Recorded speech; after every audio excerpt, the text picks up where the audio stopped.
Fala aí, rapaziada, beleza?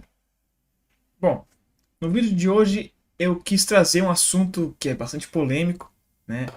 Mas que eu acho importantíssimo falar, para que o pessoal tenha o entendimento, né, do porquê que os russos falam que eles estão indo desnazificar a Ucrânia, né? Eu, particularmente, né, achei muita forçação de barra no começo. Falei, pô, Rússia, vamos com calma, né? Pô, não força a barra, não. Mas conforme foi passando o tempo, foram chegando mais coisas. Eu falei, peraí, faz sentido, né? Tem o pessoal do Azov lá, tem alguns outros grupos e tal, né? Mas aí foi avançando ainda mais, eu fui aprofundando meus estudos, eu falei, pô, cara, não, realmente tem bastante coisa lá. Aí eu decidi pesquisar mais a fundo e constatar essas coisas, né? Inclusive, eu já citei no vídeo passado, mas eu vou falar de novo, para vocês assistirem o filme Ukraine on Fire, tá? É um filme de um americano, mas ele fala muito bem sobre a questão desde o Euromaidan, lá que foram aquelas revoluções de Kiev em 2014, em 2013 e 14, né? E eles mostram o outro lado da história, porque pra gente vem muito um lado só, e eu acho importante vir o outro também. E ele é bastante certo, na verdade, né? Tudo que eu pesquisei nele até hoje tá batendo, tá sendo verdade. Tá? Então, a parte mais histórica desse vídeo aqui, ela foi baseada totalmente nessa parte do filme lá, tá? Então, quem ainda não assistiu, assista, que com certeza vai enriquecer muito o seu raciocínio para formar sua opinião, tá? E eu queria destacar aqui umas coisinhas também.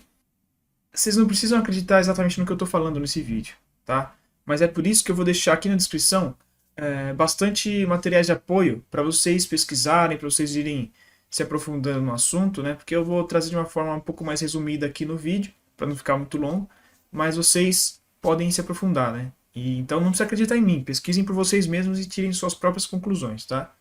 Acho muito importante isso. Mais uma coisinha. Se você for ver um monte dos documentos e principalmente as biografias que tem no Wikipedia, né? Mas não só no Wikipedia. Eles vão falar, esse grupo aqui é de extrema direita, é ultranacionalista, não sei o que lá. Como se fosse um problema ser de direita ou ser nacionalista, tá? E eu discordo completamente, tá? Tanto ser direita quanto esquerda, não importa, né? Principalmente nacionalista, todo mundo tinha que ser nacionalista. Agora, o problema é ser radical, tá? Então eu não vou tratar com essas nomenclaturas nenhum desses grupos, tá? Dos que eu for falar ali, eles, tipo, alguns falam, são de extrema direita, não sei o que lá, não vou usar isso, porque para mim é uma forma da esquerda demonizar a direita, da mesma forma que seria o inverso. Então eu não vou usar esses nomes. Eu vou usar só os termos de ultranacionalista em alguns casos aqui, mas não de uma forma pejorativa do nacionalismo, é porque eles são radicais nacionalistas, ok? Agora a gente pode seguir o vídeo. Mas antes de começar o vídeo, eu só queria falar, né, para quem quiser acompanhar mais a fundo, né, receber outras informações também sobre a guerra da Ucrânia e tudo que está acontecendo no mundo, eu recomendo vocês acompanharem, né, os nossos canais parceiros, né, principalmente o Arte da Guerra, o Rochelino Tablian, o Velho General e outros, né, como os Irmãos Russo também, o Coronel Schwertz e assim por diante, tá? Então, se você gosta do meu trabalho, eu tenho certeza que vocês vão gostar dos deles também, que eles são muito bons, tá? E continuando, quem quiser ter um contato mais direto, né, uma coisa mais informal, tem o perfil do canal lá no Instagram, que eu coloco uns vídeos mais curtinhos, falando coisas mais pontuais, e vocês podem falar mais diretamente comigo, tá? Então, eu vou deixar aqui embaixo também, mas é o canal Visão Estratégica, tá? Não tem erro. E, e é isso, quem quiser contribuir também com o canal, eu já estou disponibilizando também o Pix, né, do canal, então quem quiser contribuir com qualquer coisinha, sinta-se à vontade, né? E vai ajudar bastante, tá bom? Então, agora sim, vamos pro vídeo de hoje. Vocês sabem que eu gosto sempre de voltar um pouco na história para a gente entender um pouco do como a gente chegou na situação atual, né? Mas nesse vídeo de hoje realmente é muito importante a gente voltar para entender, né? Voltar um pouco para ver a história. Porque isso vem desde até de antes da Segunda Guerra, né? A parte ocidental da Ucrânia, até 1939, era parte da Polônia, tá? E quando houve o Pacto Ribbentrop-Molotov, e depois a invasão dupla do país, essa parte foi anexada pela União Soviética e foi passada para a província, vamos dizer assim, né, o Oblast, da Ucrânia. Quando os alemães invadiram a União Soviética, né, em 1941, pela Operação Barbarossa, muitos ali eram simpatizantes com a causa, vamos dizer assim, alemã, né, até eles se identificavam com isso, uma boa parte por serem dessa parte invadida pela União Soviética, e outros porque se sentiam oprimidos pela União Soviética, né, especialmente as populações ucranianas mesmo, né, etnicamente ucranianas. E teve gente também que foi por ideologia e em boa parte também foi pela vingança, né? Essa questão aí contra os comunistas e os eslavos, né, exatamente. Uma divisão inteira das SS foi formada só de voluntários ucranianos, né? É a 14ª Divisão de Granadeiros da Waffen-SS, a Galician, né? Ou também conhecida como a Primeira Ucraniana. Mas antes da guerra já tinham movimentos assim mais radicais lá dentro da Ucrânia, né? Mesmo fazendo parte da União Soviética. Em 1929 foi criada a Organização dos Nacionalistas Ucranianos, que eles tinham por objetivo a formação de uma Ucrânia independente, né, bastante nacionalista e etnicamente pura. E para isso eles usariam qualquer meios necessários, incluindo o terrorismo. Nos anos 40, a ala mais radical tomou conta dessa organização e ela começou a agir um pouco mais proativamente, com a liderança do Stepan Bandera, que ele era extremamente anticomunista e antissemita. E eles agiam sob a proteção dos nazistas. Porém, quando o Bandera começou a querer agir por conta própria, né, aí os alemães cortaram as asinhas deles e prenderam ele. Mas os ensinamentos doutrinários dele continuaram a ser espalhados, né, pela Ucrânia afora. É importante de ressaltar que esses grupos, né, da OUN, eles contribuíram bastante com a perseguição de minorias lá na Ucrânia, né? E entre 115 a 200 mil judeus morreram nas mãos da milícia, né, da ONU e também da UPA, que é o Exército Insurgente Ucraniano, que era parte também integrante da ONU, durante a ocupação alemã na Ucrânia, né, e junto de outros 36 mil polacos e entre outras minorias também, que teve mais milhares. Depois de um certo tempo, eles começaram a lutar tanto contra os alemães quanto contra os comunistas, né, soviéticos. Mas eles continuaram a guerrilha deles até metade da década de 50.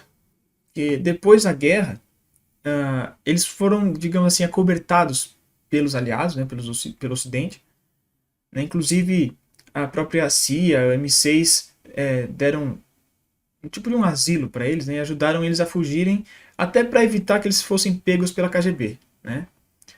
Em 1951, a CIA perdoou as ações da ONU por motivos de Guerra Fria.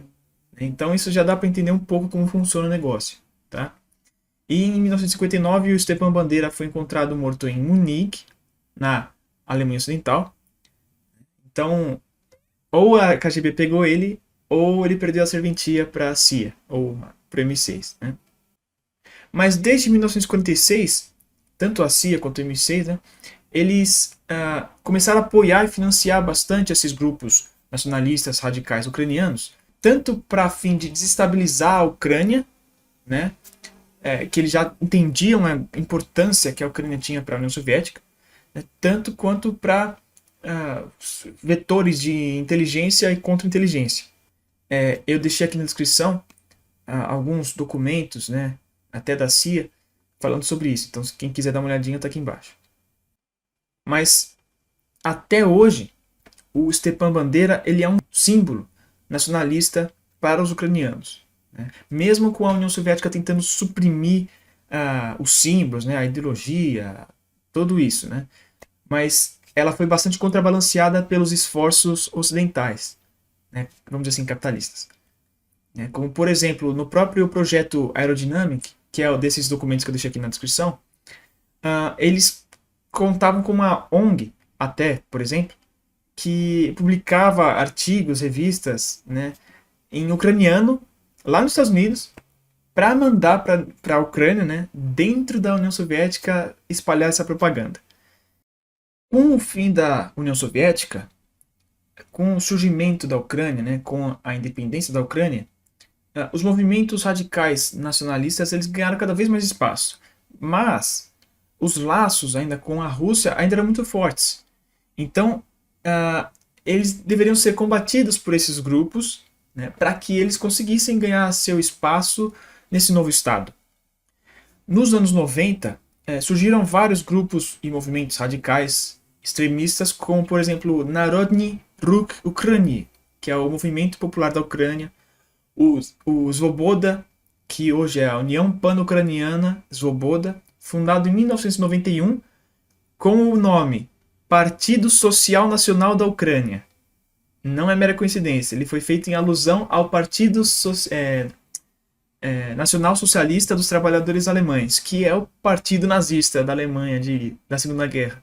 O movimento Trizub, não sei se é Trizub, sei lá, é a organização paramilitar fundada em 1993 pelo Partido Congresso dos Nacionalistas Ucranianos. O seu nome completo é algo como a Organização Tridente para Ucranianos, de Stepan Bandera. Mas tem vários outros grupos aqui, que eu só estou dando alguns exemplos. Esses são alguns dos mais famosos, tá, gente? Mas a tradição foi passada por várias gerações. Isso vem desde aquela época, né, com aqueles folhetinhos que vinham dos Estados Unidos e tal. Isso foi se passando desde 1929. Né? Ainda mais essas porções mais ocidentais que tinham um entendimento diferente das parcelas mais ao leste do país. Isso até hoje é muito forte, gente. Quem já acompanha o canal já viu isso já nos outros vídeos, né? Com essa tradição sendo passada, a influência desses grupos foi aumentando gradativamente, né, pelas décadas que se passaram. Pouco a pouco, esses movimentos eles foram ganhando força política, né? Porque um aqui foi se destacando, outro ali e tal, né?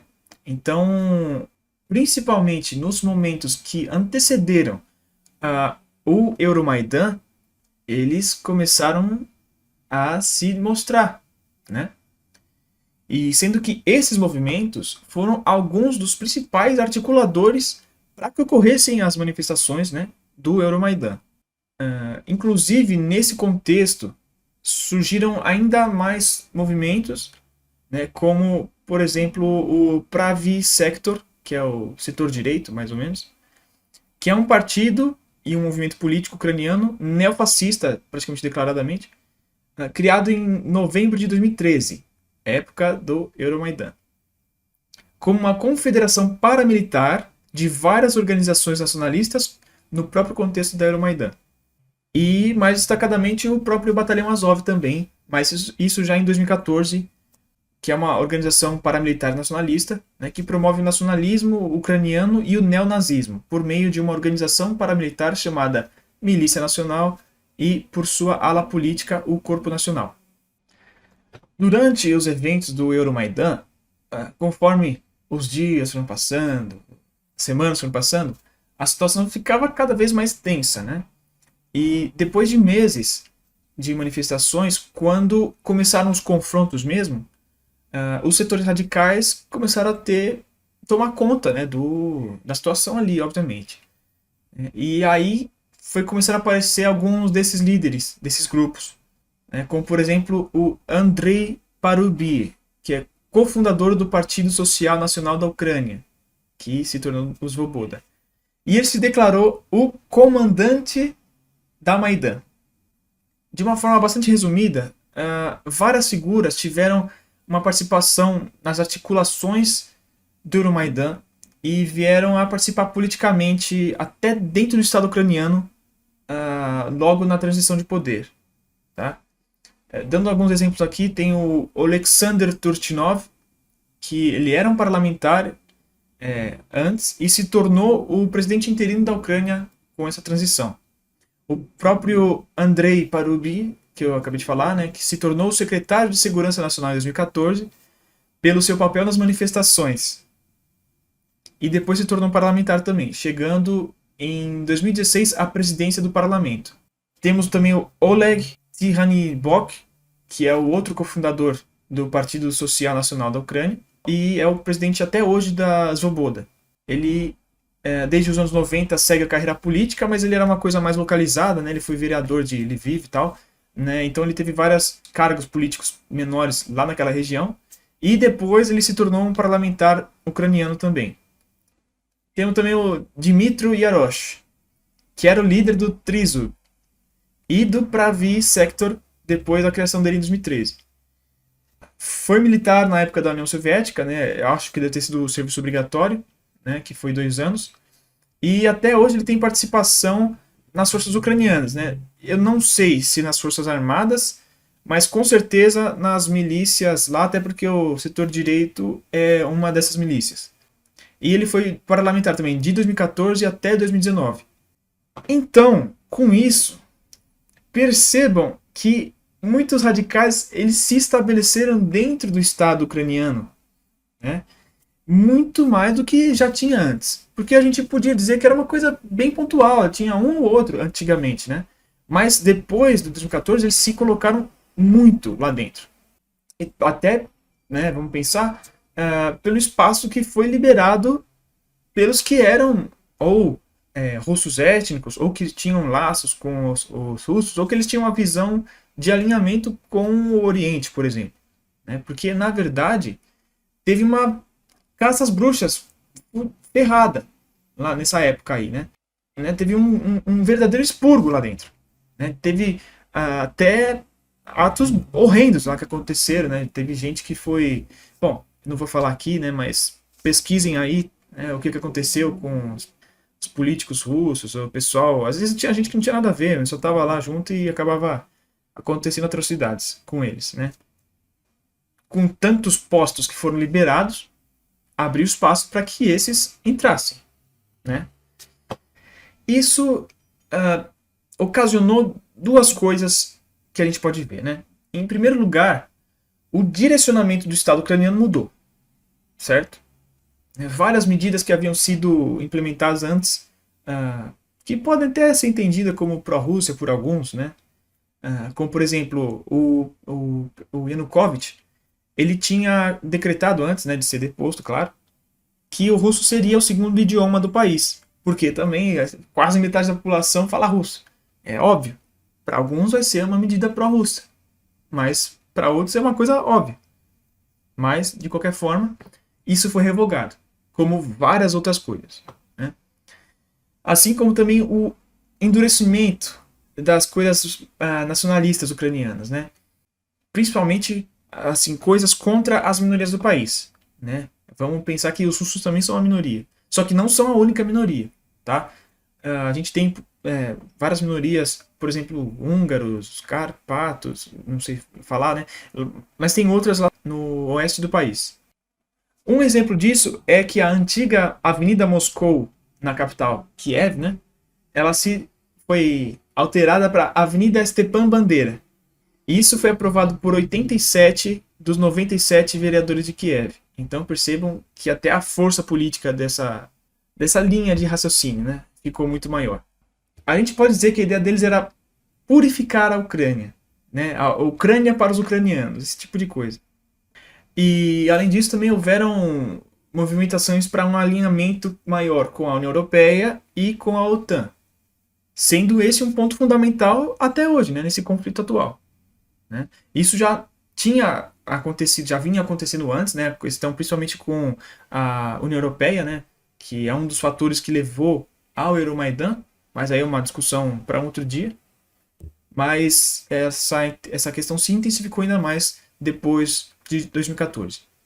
Um outro ponto importante a gente falar nessa questão é que o poder desses grupos aumentou tanto, né, que eles se sentiram com as costas largas, né, porque teve vamos dizer assim, uma certa leniência do Estado ucraniano. Né. Isso permitiu que eles cometessem vários atos extremos, né? Principalmente atacando essas minorias, principalmente russas, né? Dentro e fora do Estado ucraniano. E justamente esse ponto leva a gente para a segunda questão. Toda a perseguição e supressão das minorias, destacadamente a russa, obviamente, levou com que essas populações viessem a tomar medidas por conta própria, né, para responder essas atitudes desses grupos radicais. Sendo daí que houveram grandes manifestações pró-Rússia, principalmente, né, destacadamente lá na Crimeia, mas houveram em outros lugares também. É importante a gente falar isso, porque na Crimeia dá para dizer até que tipo 80% da população lá é russo, ou mais até. Então, eles realmente têm uma identidade muito diferente do resto da Ucrânia, e isso tem um aspecto histórico que eu já falei em outro vídeo, então se você quiser saber mais, dá uma olhadinha nos outros vídeos lá. Assim também, eles fizeram praticamente um contra-Maidan, né? Eles também tomaram prédios públicos e fizeram manifestações também e tal, né? Mas em menor escala, né? Porque o que houve em Kiev realmente foi uma coisa gigantesca. O que levou a atos ainda mais incisivos por conta dos grupos nacionalistas, né? Levando a inúmeros confrontos por todo o país, né? Porque esses atos foram espalhados pelo país inteiro, né? Mas principalmente no leste. Mas foi toda essa perseguição, né? Essa sensação de insegurança por parte dessas populações, visto que as novas autoridades não faziam nada a respeito, né? Que levou essas populações, né, da Crimeia, Lugansk, Donetsk, a iniciarem movimentos separatistas. Tendo a Crimeia conseguido o sucesso, né? Eles conseguiram se separar e foram anexados pela Rússia. E Lugansk e Donetsk a gente sabe até hoje que teve problemas, né? Senão já teria resolvido isso agora. A medida adotada por Kiev foi logo a de suprimir esses movimentos, né, separatistas, para evitar o desenvolvimento dessas questões. Mas eles declararam operações de contra-terrorismo, não declararam guerra, né, no Donbass. E, na minha opinião, o tiro saiu pela culatra, né? Porque, na verdade, essas operações justificaram os movimentos, né? E aí eles conseguiram bastante apoio popular depois em decorrência disso. Talvez por isso que os ucranianos tenham atacado sem tanto cuidado essas províncias, né? Antes da atual guerra, né? Isso eu estou falando desde 2014. Né? Porque mais de 14 mil civis morreram no Donbass. Né? Então, alguns a gente pode dizer que foi dano colateral, acontece numa guerra. Só que tem outras, que não são poucas também, que a gente já pode se questionar se foi intencional ou não. E foram essas mortes que justificaram, que deram ao Putin o motivo para dizer que está acontecendo um genocídio lá no Donbass. Né? É claro que é retórica, mas deu abertura para esse argumento. Né? Não, tem um fundo de verdade. Com o conflito no leste da Ucrânia, abriu-se mais uma oportunidade para aqueles grupos radicais antirrussos. Né? Agora eles iam poder lutar ativamente, né, diretamente, contra eles sem infringir nenhuma regra, né, sem infringir nenhuma lei. E é importante ressaltar o porquê se abriu a possibilidade de não militares criarem milícias para combaterem lá. Né? Que agora está mais em evidência, mas isso acontece desde 2014. Né? No direito internacional, né, no direito da guerra, esses combatentes não são considerados militares. Né? Eles não fazem parte das Forças Armadas. Né? Eles são praticamente mercenários. Portanto, eles não estão cobertos juridicamente. Ou seja, eles estão em uma área cinzenta ali. Né? Eles podem tanto fazer coisas que os militares não podem, mas também eles não têm direitos que os militares têm. Né? Então, para o Estado que emprega eles, pode ter uma certa utilidade, principalmente quando eles querem fazer coisas que vão esbarrar em alguma lei, vamos dizer assim. Né? Fazer coisas talvez ilegais, entre aspas, né? Vamos dizer assim. Nesse momento, esses grupos conseguiram aumentar ainda mais seu poder. Porque além da influência que eles já tinham conseguido, a influência política, eles conseguiram recrutar muitos para as suas fileiras. Né? Se a gente analisar a lógica deles, faz bastante sentido até. Né? Vamos pensar lá. Os russos corromperam o governo fantoche que tinha antes. E agora está apoiando esses insurgentes malditos, separatistas, né, que nem são ucranianos mesmo. Estão colocando em risco o meu país. Então eu tenho que defender ele.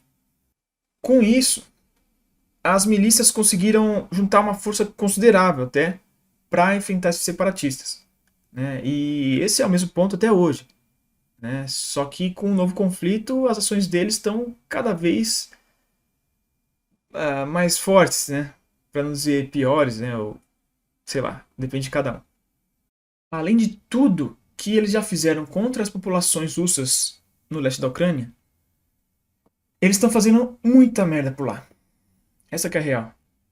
Sendo o principal o uso dessas populações como escudos humanos. Eles estão se posicionando entre estruturas civis, né, entre prédios residenciais, entre escolas, hospitais, shoppings, etc. Né? Isso, além de para tentar evitar os bombardeios russos, mas também para tentar incriminar eles caso aconteça alguma coisa. Né? Faz bastante sentido. Só que isso é uma infração das leis da guerra. Por isso que está sendo feita pelos milicianos. Entendeu aquele negócio lá? Mas, continuando. Eu estou colocando aqui as fotos para vocês verem, né? Para não dizerem que era propaganda russa, né? Porque, não que eles não tenham feito, mas a gente tem que filtrar os fatos no meio da propaganda, né? Tudo que eu estou falando aqui não é dizendo que os russos são bonzinhos e que não estão fazendo nada de errado. Eles estão atacando o país, né? Um país soberano, eles estão invadindo. E eles realmente bombardearam hospitais, escolas, tal, shoppings. Mas o ponto é o porquê disso. É fácil dizer que eles são, mas ninguém tenta entender o que se passa ali. O melhor exemplo disso, né, que teve eu não lembro agora a cidade que foi, o exato, né, as informações ali, mas teve um conflito, né, teve um confronto, aliás, em um hospital ucraniano. Os russos atacaram o hospital, mas eles atacaram e tinham ucranianos dentro deles defendendo. E pior, não tinha nem evacuado o hospital. Quem está certo nessa história? Né? Muitas vezes, vários civis foram colocados em risco por conta de medidas como essas. Né? E nem todas as vezes foram pelas milícias, na verdade. Né? Algumas foram feitas até pelos próprios militares. Né? Então, da mesma forma que eu falei, não é apontando dedos. É para que se pense um pouco. Né? Todos esses envolvidos estavam errados, na verdade. Mas é fácil falar que um é errado e tentando glorificar o outro. Né? Mas a gente tem que parar para pensar em tudo. Com certeza, em todos esses anos, as ideias desses grupos foram se espalhando, né? Por parcelas dos militares. Até porque alguns deles são parte desses grupos, né? Mas a gente não pode demonizar os ucranianos. Eles têm os motivos deles para isso também, que devem ser levados em conta. Né? Mas não dá só para levar em conta os motivos que eles estão colocando em risco os civis que eles juraram defender. Isso não dá para justificar. Mas para concluir, né, existem vários grupos, né, sendo o principal deles o Azov, claro, né? Mas a gente tem também, por exemplo, o S-14, o Freikorps, o Batalhão de Aidar, né, o próprio setor da direita, e etc. Né, tem vários outros. E eles têm contribuído muito para o escalonamento do conflito, né, principalmente agora. Desde o início, isso deve ser levado em conta quando a gente pensa os motivos da guerra. Porque, por exemplo, até não dá para saber até onde é verdade, né, mas eu acredito que deve ter pelo menos uma parcela de verdade que a gente está vendo que está tendo uma grande dificuldade na questão da evacuação dos civis das cidades cercadas, né? Apesar de ter tido o esforço tanto da parte dos militares russos quanto dos militares ucranianos, teoricamente, ainda ocorrem problemas, né? E eu até acredito que seja verdade por conta de que para os russos é melhor que esses civis sejam evacuados. Mas qual que está sendo o problema? houveram, vamos dizer assim, boatos de que em algumas cidades, algumas localizações, quando os civis tentavam sair, né, tentavam chegar no corredor humanitário, eles eram, eles eram mortos, né? E acredita que foram por essas milícias, principalmente as neonazistas, né? Para que os civis não saíssem. Por quê? Porque eles servem de escudo humano, né? E aí, do outro lado, eles falavam que eram os russos, mas não faz sentido muito pelos russos, né? Mas tudo bem, não dá para saber até que nível é verdade. Mas, de qualquer forma, eles foram, até agora, né, eles estão realizando várias ações que minam muito a confiança, que só contribuem para escalonar o conflito, para dificultar a situação, né? Então, realmente é muito complicado a gente ver que existam esses grupos, né? E que eles estão operando lá, né? Realmente é muito complicado. E aí, se a gente parar para ver isso, faz sentido o porquê que os russos querem desnazificar a Ucrânia, né? Porque é um risco até para eles mesmos, né? Porque a gente geralmente pensa no nazista contra os judeus, mas os judeus eram um dos grupos. Eles eram extremamente anticomunistas também, anti-ciganos, anti-homossexuais e outros, né? E hoje essa questão principal não é contra os judeus, é contra os russos, na verdade, é contra os eslavos, né? Que eram uma dessas minorias perseguidas pelos nazistas, né? Então, isso é muito relevante até agora. Eu acho que com esse vídeo aqui vocês conseguiram compreender um pouco isso, né? Então, é isso, né? Mas uma coisinha que eu queria falar também. Até o ano passado, as mídias mainstream falavam no mundo inteiro, né? As poucas vezes que falavam da Ucrânia, né? Eles falavam que tinha os movimentos nazistas, né? E a abrangência deles dentro do Estado ucraniano. Mas agora parece que eles esqueceram disso, né? Parece que não existe mais nada. Isso é bastante curioso, né? Bom, então, resumidamente foi isso aqui, né? Tudo que eu quis colocar hoje para contribuir um pouco para que vocês pensem um pouco sobre essa questão, né? Mais uma vez, não é colocando, né, tentando escolher lados, não é nada disso. Mas é um ponto que eu acho muito importante a gente parar para pensar, que até sobre esse conflito atual, né? É uma coisa que tem muita coisa a ver, que a gente não acha, a gente não vê ninguém falando sobre isso, né? Principalmente na mídia mainstream, é pouco falado, mas é uma coisa que tem relevância até agora, né? Então, como eu estava falando com meu pai esses dias, as coisas que importam são as coisas sutis, na verdade. Porque as coisas explícitas, todo mundo vê. E dificilmente, nesse meio da alta política, vamos dizer assim, né, que a guerra também faz parte da política, essas coisas explícitas geralmente são desinformação ou são coisas para despistar. E as coisas que realmente importam, as coisas, né, verdadeiras, são as coisas sutis. Então eu sempre tento olhar essas coisas sutis e eu tento sempre passar para vocês também essas partes sutis, né? Até porque, para não ficar desinformado, porque se você vê só o explícito, você tem uma visão muito restrita da coisa, né? Então, mais uma vez, eu espero que tenha contribuído com o entendimento, né, principalmente dessa questão atual, de vocês. E é isso, né? Se vocês gostaram do vídeo, né? Se vocês gostam desses assuntos, né, de geopolítica, relações internacionais, história militar e coisas do tipo, né, se inscreve no canal e ativa o sininho para não perder nenhum vídeo. Né? Se você gostou do vídeo, deixa o like, que ajuda bastante, né, para o YouTube entender que é um conteúdo relevante. Qualquer comentário, crítica, sugestão, discordância, pode colocar aqui embaixo, né? Vai ser muito legal ter uma discussão. E compartilhe esse vídeo com seus amigos, com sua família, com quem você sabe que gosta desses assuntos também, com quem você acha que vai agregar alguma coisa, quem vai aprender alguma coisa. Isso para mim é o que mais importa, tá? Isso para mim é o que vale.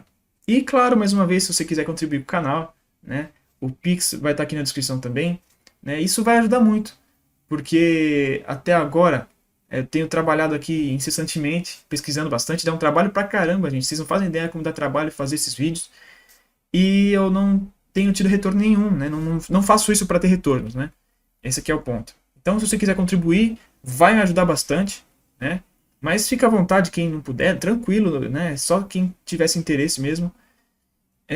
vai estar aqui embaixo. Então, por hoje é isso. Né? Mais uma vez, espero que tenha sido um bom vídeo para vocês, que vocês tenham gostado e que tenham aprendido alguma coisa. Né?